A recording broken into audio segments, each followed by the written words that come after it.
welcome back, folks, and I believe it's episode 18. I recorded last week's episode quite some time ago. That's just the way I roll. And now I can't remember quite what I was saying. I think it has something to do with AI, from what I remember. And today I am going to be talking about why I am breaking up with social media. And I'm not breaking up with social media so much as I am defining the relationship, which is slightly different. We've been in a relationship now since 2020. I wasn't on social media before then. Not really. I had a Facebook account, which I occasionally updated, but that was it. There was no Insta, no TikTok, no Twitter, none of that crap. And I joined social media when I started blogging, as most of you know, who've been listening for a while now. I started off with a weight loss blog. My first ever blog post was How to Lose Weight the Hard Way. I chose the name The Fat Doctor because I was trying to be ironic. I believed I was going to be thin, and I was going to be a thin doctor called The Fat Doctor, and it was going to be brilliant, but that didn't work out.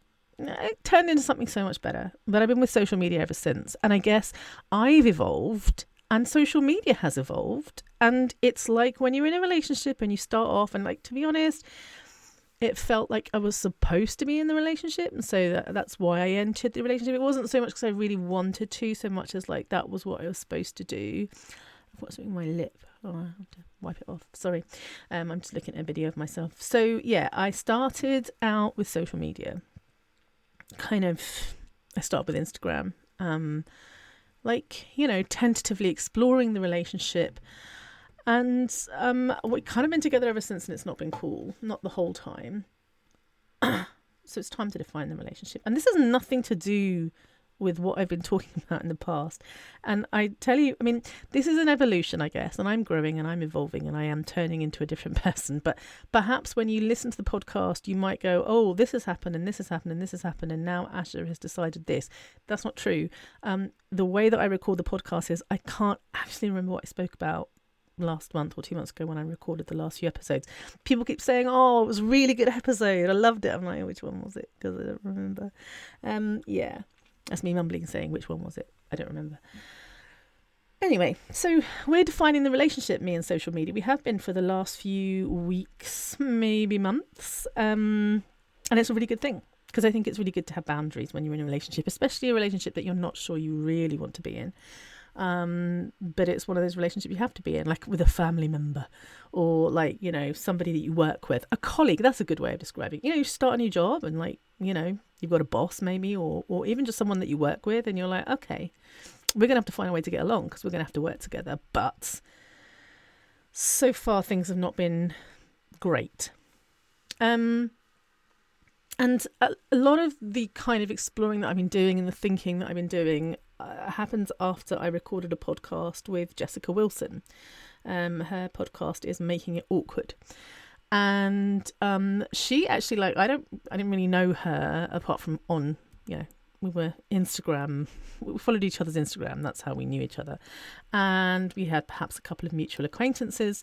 And she messaged me to say, I've just recorded this podcast with, and I think I might have mentioned this before in a previous episode, with a BMI, with a gender affirming surgery, and they were talking about BMI limits. And obviously these were two thin cisgender people talking about fat trans people, and I guess she wanted some feedback from fat trans people such as myself, and I gave it to her. And in fact, I was very generous with my time and with my emotional labour, because it's something that I felt very passionate about. And at the same time, she invited me to be on her podcast as well. And, I've never said no to an invitation to be on a podcast. I've been on loads of podcasts, generally very pleasant experiences. I love being able to talk about stuff with people, and I like getting asked questions, and sometimes the questions are kind of softball questions, people are just making it easy for me, and sometimes people really challenge me, and I love that. And I've been on podcasts with all sorts of people. Some kind of gym bros have invited me on their podcast I've been on, and quite happy to talk about, what I believe in. So of course I said yes to Jessica, I'll be on your podcast. And I invited her, and she's right. She was like, what are you happy to talk about? Are there any limits, etc.? What most people do. And I said, I'm very happy for you to discuss how whiteness comes up in the workplace, because that's something that we had been talking about, whiteness and white privilege. And I'm, pretty confident owning the fact that I have a shit ton of white privilege. It never crossed my mind that she was going to dig into my social media, because that is not my workplace. I'm a doctor and I'm transitioning into a kind of coach stroke. I don't know why I am. Haven't quite figured that out yet. But I'm working less as a doctor, and as you will soon find out, I won't be working as a doctor for much longer. But my workplace is in real life, maybe virtually, but it's certainly not on social media. Social media is not my workplace. So it was really odd for me that she brought up stuff that I posted about months ago. Didn't really do her due diligence. She didn't know how to say or spell my name. So obviously she'd done a little bit of research, but not that much research. And I was quite disappointed. I was quite disappointed that social media became the kind of the landscape from which we were discussing things. It kind of threw me. It did, actually. It threw me.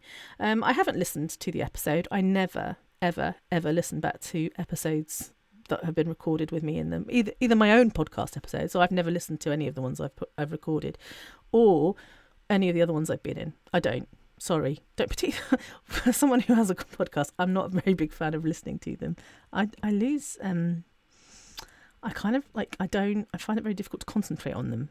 I've never been one that can listen to things. That's just how my brain works anyway. So I've not listened to it, nor do I want to listen to it, because I'm not really interested in listening to what people have to say about my social media content. Once again, if that's how you believe you know me, then that's a problem. And that brings me on to a lot of the reflection that I've been doing and what my problems are with my relationship with social media. So this is my relationship with social media I'm talking about. It's not social. I'm not giving you my opinions about whatever. It's about my relationship with social media. And by social media, I'm talking about Instagram and TikTok, Facebook, Meta. I've off Twitter. I've been off Twitter, or whatever it's called now. X. I'm not even going to say that out loud. It's stupid. But since Elon bought it, I've been done with that bullshit. But I am still on the gram. I'm still on Insta. I haven't been on Meta for ages. Find out more about that next week. And I haven't. And I have a TikTok account that I've just deactivated recently. If people follow me on TikTok, it's not there anymore, for good reasons. And it's because of my relationship with social media. So here are some of the things that the issues that I've had with Instagram and the like. First of all, not every opinion is correct. My opinion is not always correct. Other people's opinions are not always correct. Jessica Wilson's opinions about me, not correct, not based in real evidence. She doesn't know me. How could she possibly make assumptions about me based on a social media post? Not that I've listened to her opinions, obviously, because I haven't listened to the podcast. So maybe they are correct, but maybe they're not. And that's the whole point. Not every opinion is correct or incorrect. Sometimes they're a mixture of both. Two things can be true at the same time. Multiple things can be true at the same time. But I think we forget that sometimes when we're on social media, and people are very convinced, especially the convincing people, the ones who speak with authority, who are very liked, who have lots of who are making it into our social media feeds quite often. We begin to think that they're right just because they said it, and they're not. Just because they said it doesn't mean they're right. And there's also so many competing voices. My God, as somebody who is, coming to terms with the fact that they're neurodivergent and have been going through that for the last few months, of going, oh, look at that. Turns out I am after all. Thought I might be. Anyway, the competing voices is stressful. I think for a lot of us, it's overwhelming. I don't even think you have to be neurodivergent to find it overwhelming.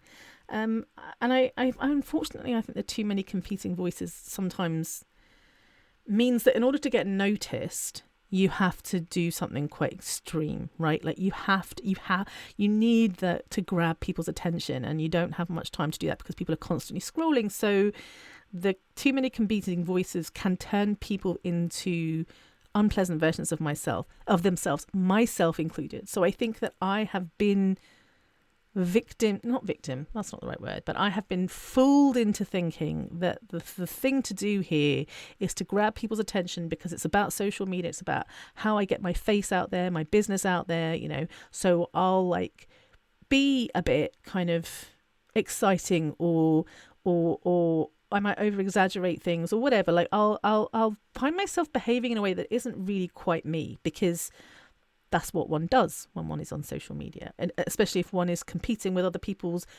with other people for your time, for you, the follower, for your time.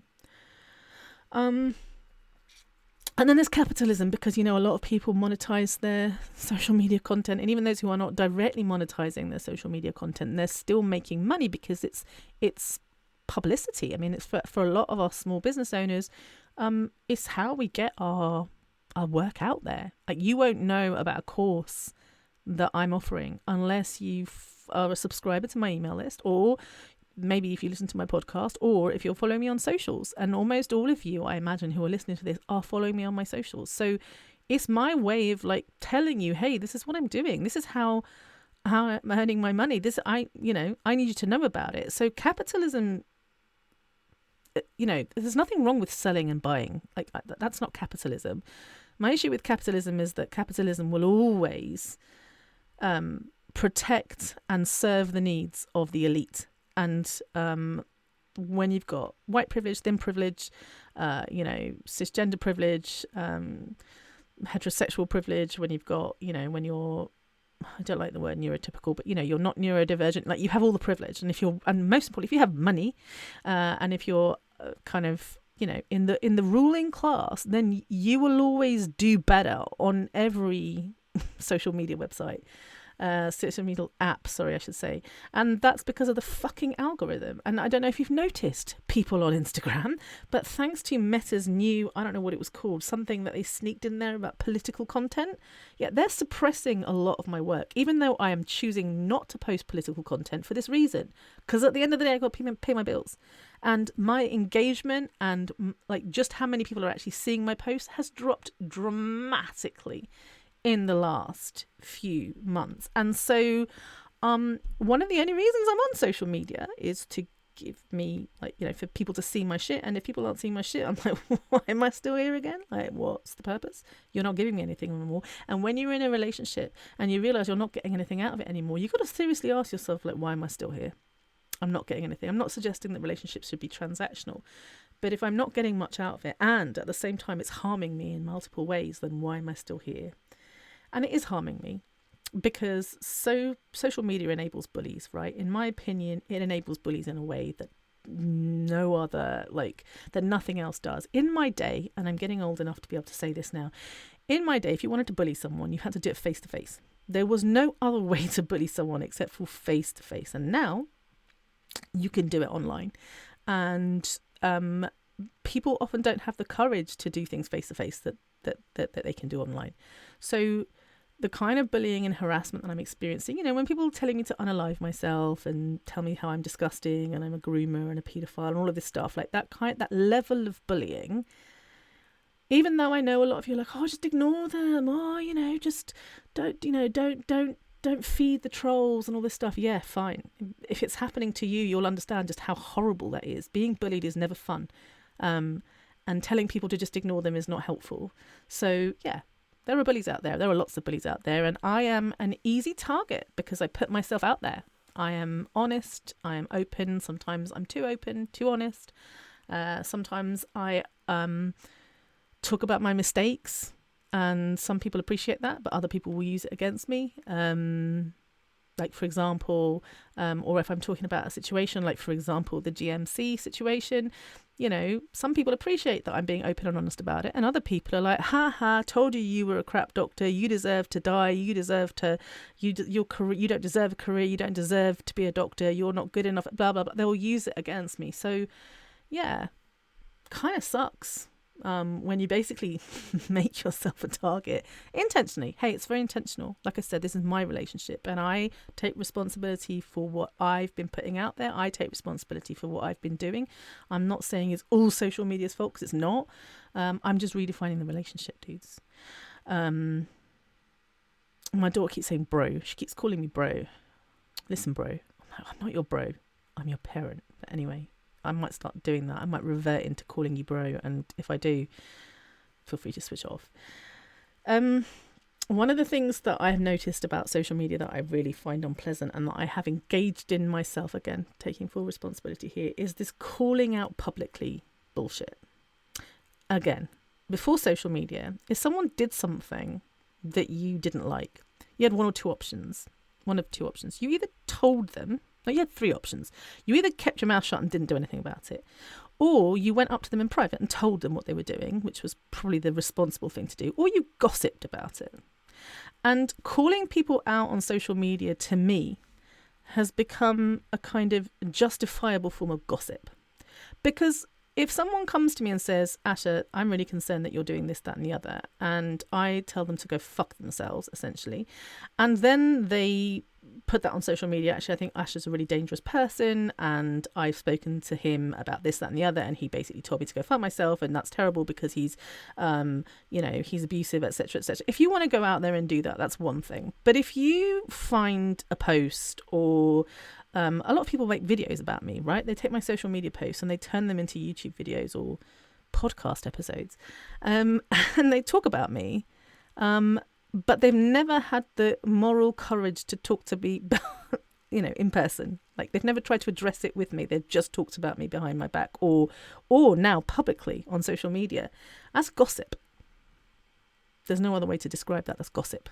And I'm also tired of being gossiped about. So that's another reason I want to break up with social media. I'm tired of being gossiped about. I'm tired of my energy and hard work and efforts being used for other people to, make videos and make content. So, yeah, these were my problems with social media. But I want to say that I like to balance things out by saying what I'm grateful for. So my relationship with social media is changing. Maybe we're not breaking up. Maybe we're staying together for a little bit longer. I'm not sure yet. But it's important to remember the good things too. I made a lot of friends through social media. I'm going to name some of them because I adore them. So Cara McBee, Molly Forbes, Jeanette's, who will always be Jeanette the Mindset Nutritionist, and she knows why. Nicola Salmon, my best friend Keisha, I met online. I can't literally cannot imagine a life without her in it, but we met on Instagram. There are more of you.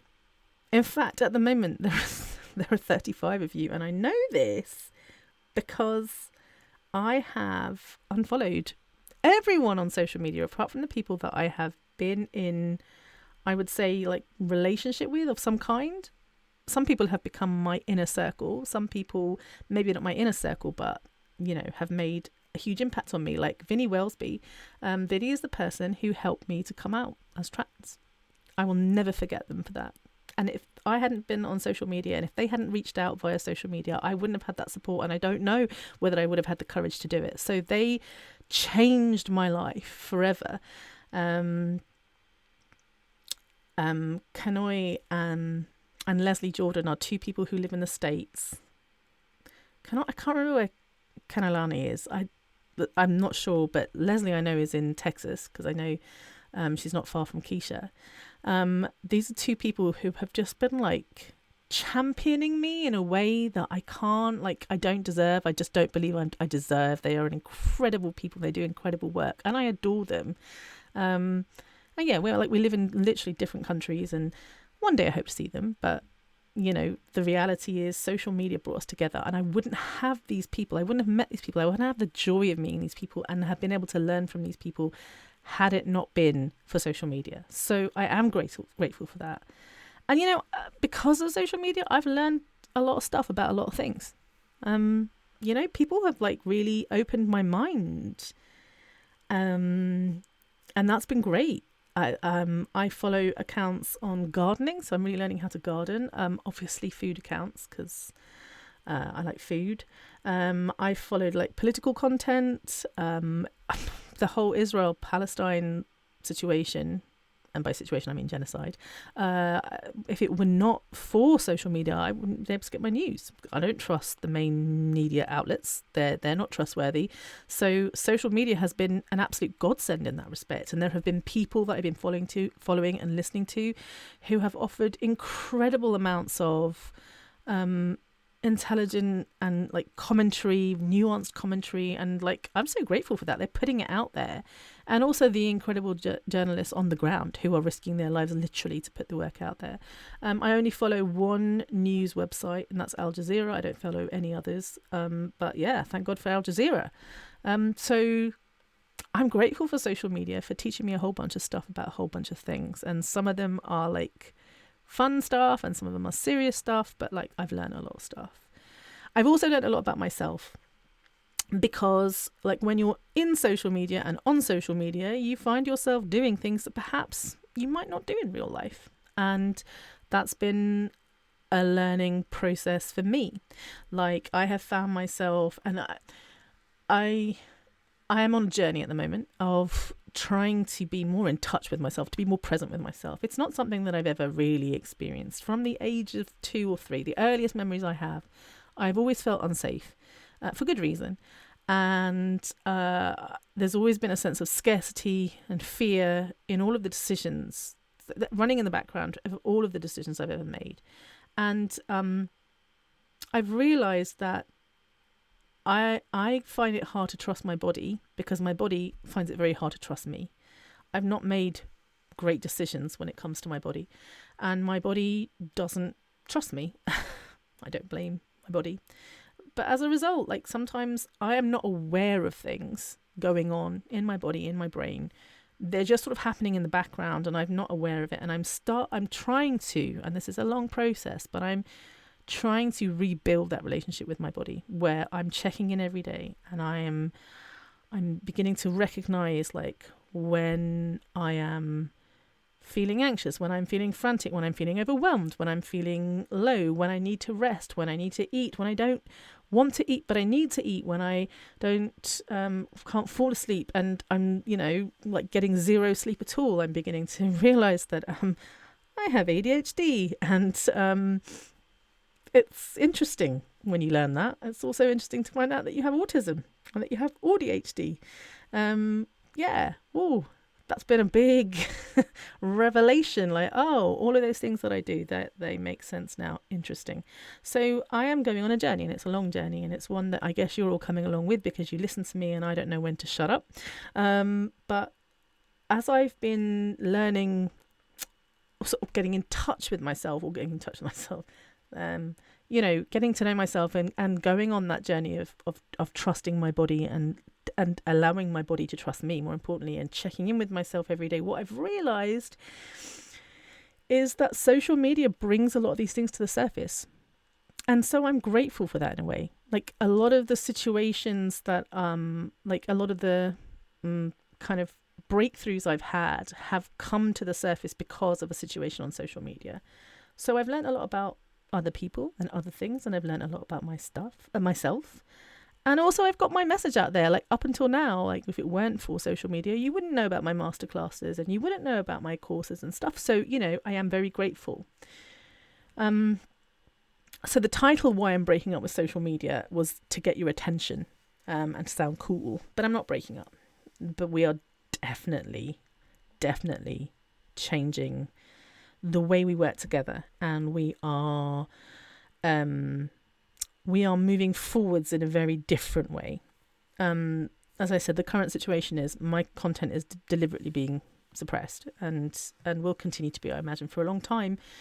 So you're not going to find, you'll find that I'm not coming up on your feed.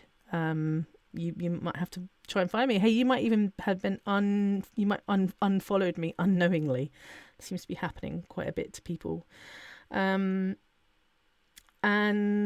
I have, as I said, I have unfollowed, I think I was followed 470 people. I have unfollowed everybody apart from 35 people. And I did that very deliberately. It's not a reflection of you. If I unfollowed you, it's not because I don't like you. I love you and I'm grateful for you. I just don't, I can't. It's too much. I don't really want to hear 450 competing voices and the ads and all the Instagram content that it's trying to force through my, down my throat. I'm trying very hard not to scroll ever. When I go on Instagram now, I'm like, put something there and then don't scroll. But, all ADHD, sometimes I do. And so I want to just be scrolling through people who I like really know and trust and feel safe. And so for me, I'm an all or nothing kind of person. I just unfollowed everyone. I am going to continue putting posts on there every day, but they're for education purposes only and to sell my stuff. If you are subscribed to my mailing list, you will get my posts in email form. And if you follow both, then you will recognise and you listen and you read both, then you will see, oh gosh, these are exactly the same things. That's correct. I'm not making extra content for social media anymore. I spend a lot of time writing my emails. I write an email a day, every weekday. Weekends are for rest. I try and share as much information as possible in those emails. They are meant to as a means of giving people free resources and free support. So everything you see on social media is also contained in my emails. The beautiful thing about my email list is that it's mine and I control it, and social media can't suppress it. No one can suppress it. I also like emails because I know that they're not fashionable, but they are ethical. And by ethical, I mean, if you don't want to read something but from me, you just don't open it. Whereas on social media, if you're scrolling, it's right there. You have to scroll past it. And so I quite like the ethics of it. But most importantly, I like the fact that my voice can't be suppressed on social media, which is really important to me, on my email list, which is really important to me. Also, folks, I have a business now. It's called The Fat Doctor. It's not... I'm a sole trader at the moment. One day it will become a limited company and you'll be able to see me on Companies House, but I'm a sole trader at the moment.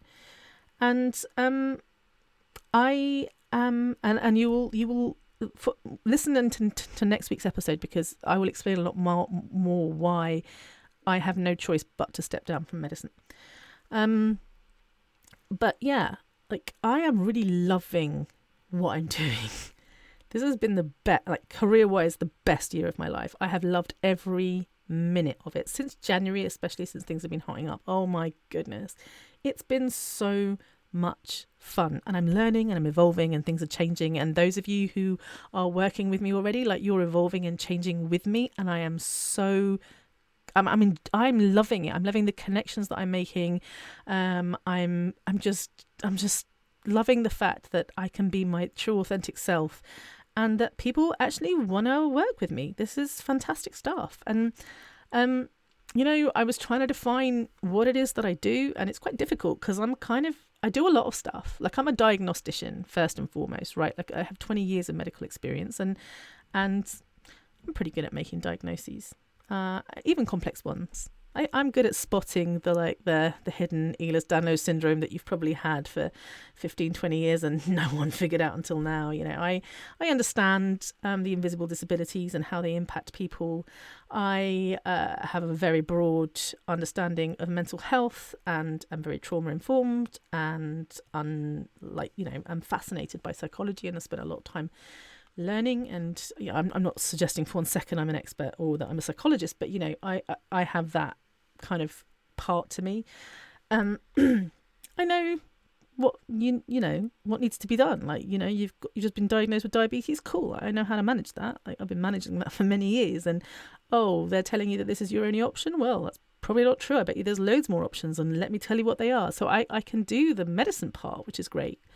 But I'm realizing really good at coaching. I'm really good at taking all of the information that people give me. Sometimes you're just there's all this stuff and it all comes out and I listen to it all and I hear it all and then I'm cool, well, here are some of the issues, and I'm good at pulling out the threads and saying, here are 5 or 6 things perhaps that I've noticed and perhaps we can work on, and we maybe can set some goals and maybe we can have a plan. So perhaps one of those things is you've recently been diagnosed with diabetes. So, let's talk about what the diagnosis feels like and how it's making you feel and the shame surrounding it. And let's talk about, the weight side of things and how weight inclusive care is absolutely possible, and let's talk about medication, and let's talk about this, that, and there's often 3 or 4 different things that come out, and goals that we can identify. So I'm good at kind of doing that. I'm good at kind of doing the whole like holding space and holding it all together, and kind of trying to help process these things. I'm good at talking about medical trauma. I'm good at talking about how shit your doctors were and how they shouldn't have done that to you, and how that sounds absolutely horrendous. I'm sorry that happened to you. I'm good at encouraging you to listen to your own intuition. What's your body telling you? What's your gut instinct telling you? And being able to validate you and be like, good, because your gut instinct is almost always right. So, I'm good at picking up on, where's this coming from? I wonder where this is coming from for you. Like, can you look back and think of when you first started feeling this way? And I'm good at picking up on, times of trauma and difficulty and how that impacts your healthcare. I'm good at all this stuff. I've been doing it for a really, really long time, but now I get to do it in a way that makes me incredibly happy, because I'm not bound by the rules of time and capitalism, and and also I'm allowed to say, hey, have you heard of weight inclusive care, without worrying about being told off for it. So yeah, I'm really enjoying it. I've written 2 courses, and I'm very proud of these courses. I think they're brilliant. I've enjoyed writing them. I've enjoyed presenting. I don't know what the word is. It's gone out of my brain. But yeah, I love them. Absolutely love them. And then there's this incredible community of people who want to spend time with me, just want to hang out with me, like just talk. And we just talk about all sorts of stuff. I used to have a Facebook group, and it was fine, and there was about 2,000 people at one point in time on this Facebook group, and it was exhausting. It was exhausting managing things, and in the end I had to check out, and had these incredible admins that were doing it for me. But there was a lot of people and a lot of opinions, and it became that whole social media thing that was really uncomfortable and really unpleasant, and I didn't want to do that anymore. The idea to come up with a waiting room, this community, and for it to be a paid community, partly it was about paying my bills, but it's not the most efficient way to pay my bills, perhaps I should say. So that's not what this is. It's not about making money. But I know that when you spend money on something, you take it very seriously, you treasure it, you look after it. And the people in this community are treasuring me and treasuring each other, and treasuring our time together. We were meeting once a month. We're now meeting twice a month. And just like hanging out together for like for what we call a checkup. It's been so much fun. I love building community with people and meeting all these cool people. And you'll probably have noticed a lot of the guests that I've had on, I met in the waiting room, and have become part of that kind of circle of friends that I'm so grateful for. So yeah, and of course there's going to be some of you that really want to join the community but can't afford to. That's why you get in touch with me and say, I really want to join the community but I can't afford to. I'm not an unreasonable person. But yeah, gosh, I've lost my train of thought. Oh, that's what I've written in big, mention no way. I've written it in big letters on my thing. Yeah, did you know that I'm writing a book? You may know this already because you may have seen this. I've talked about it for the last couple of weeks. By the time this has come out now, it will have been a couple of weeks since I mentioned it. Yeah, I'm writing a book. It's called No Way. No Way! ! WEIGH. And those of you who've been following me for a while may recognise the term No Way, because I've had a website, noway.org, for quite some time. And some people really like that website. I found it really useful. I've just updated it and added to it and made it look pretty. And people are invited to go along and use any of the free resources, and also signpost your doctors or your healthcare professionals to the webpage. So that if you're just like, no, excuse me, that's not true, and they go, says who? You'd be like, Dr. Lamy. And then you can say noway.org. And then they can come have a go at me instead of you. So that's that. But also, it's going to be a book. and I'm really looking forward to having this book, because it's 14 reasons why doctors shouldn't prescribe weight loss. The first reason is weight loss is unsustainable, which in of itself should be the first and only reason, because it's not possible, should be like, and that's the end of the book, but it's not. Obviously, there are 13 other reasons. And I'm really loving writing this book. It's almost finished. Well, I say the draft is almost finished and will be edited. I'm hoping to bring it out later this year. Watch this space. But if you want to find out more about it, then head over to noway.org, see the kind of the structure, the bones, the framework, the scaffolding, if you will. No, not scaffolding. That's not right. But you know, the bare bones, the skeleton of this book is already on the website, and obviously I will go into much greater detail. I'm at 70 resources, I think, there'll be between 60 and 70 published papers and links to resources. So it's not me just going, this is my opinion, this is me like, this is what the evidence says, here you go, and there it is for people to read. So yeah, it's been fun writing, and I'll keep you updated. This has been quite an interesting podcast in that I've talked about myself for a really long time. But what do you think of my my new relationship with social media? I think it's going to be a much healthier one.